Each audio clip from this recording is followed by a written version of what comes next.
Welcome to Knapsacks on Our Backs, a quick look at the news around the province this week. I'm Associate Dan Masterton. It's August 21st, 2026. Let's get on the way.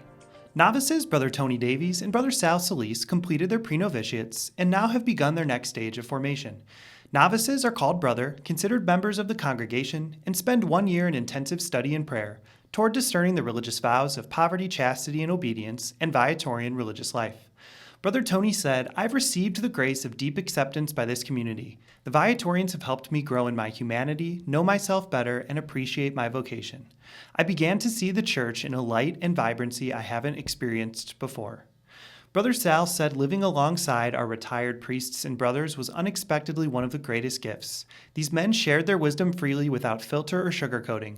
Their sense of humor, sharp, unassuming, truthful, and earned over decades, reminded me holiness is never pretentious or pious narcissism.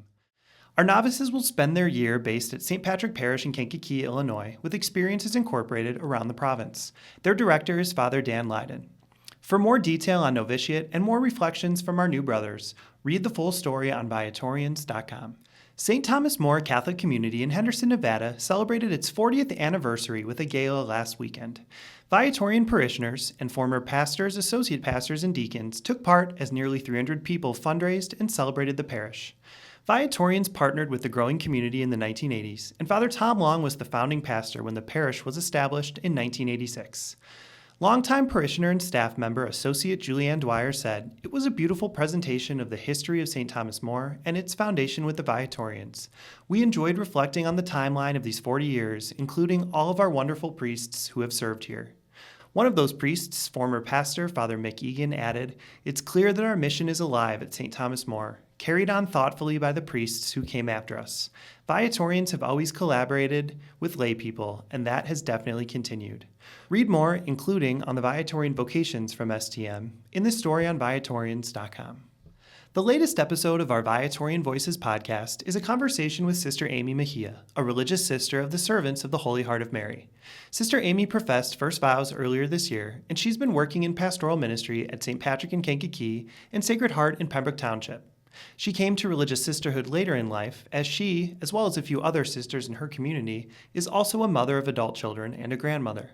Her insights on discernment come from a unique perspective. Here's a clip. Discernment is lifelong, so it's not just, I decided today I'm going to be a priest, or I decided today I'm going to get married. It's a lifelong thing. Talking with trusted friends and other faith-filled people about your desires. God speaks to us in our desires, but God also speaks to us through other people. And then I always think fear is a big factor for people. Fear of making a commitment, the fear of making a big move, the fear of talking to somebody, the fear of maybe not being good at it, and realizing, God is calling you to a vocation, whatever it is, and God will give you the grace that you need. Hear more from Sister Amy in episode 117 of our podcast on YouTube, Spotify, or Apple Podcasts. Around the province, shout-outs to our teachers and students at Viatorian schools beginning their new year, and to Father Dan Bellinger and Associate Deborah Present, who were the presenters at last week's Coffee and Creed for Young Adults in the Archdiocese of Las Vegas. Finally, we invite your prayers for the international Viatorian community as we convene our Congress of Young Religious in Burkina Faso this week. While visa policies prohibited American members from traveling, our Foundation of Colombia sent Brother Edwin Barreto, Brother Enrique Medina, Brother Juan David Ramirez, and Brother Carlos Suarez to join other young professed Viatorians from around the world. Blessings for our brothers who are gathered now in Burkina Faso. All for now, until next time, Venerable Louis Curbs, inspire us. St. Viator, pray for us. Adored and loved be Jesus.